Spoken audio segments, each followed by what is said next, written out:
My story isn't as dramatic as some. I grew up in church, had a great Christian home. I became a Christian when I was only 5 years old.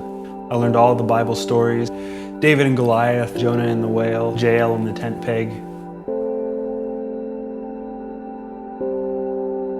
Like most stories, mine goes in waves, high points and low points.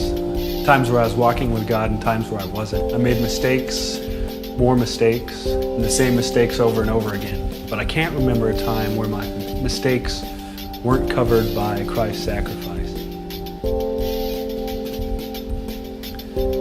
The one consistent thing in my story up until a few years ago was that I was the main character. It was all about me and what I could accomplish.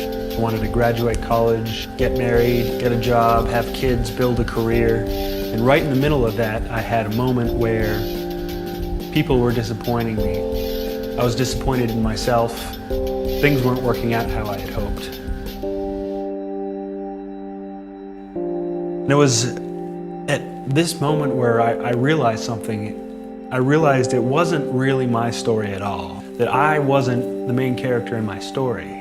I was a small part of a much bigger plot. And when I realized that, my life changed from being centered around what I could do and what I could accomplish. It was about what I could accomplish for God and for His kingdom.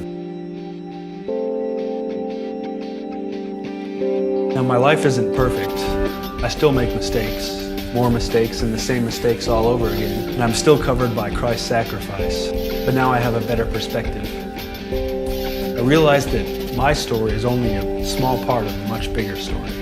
I realized that it's not about me, and I already know how the story is going to end.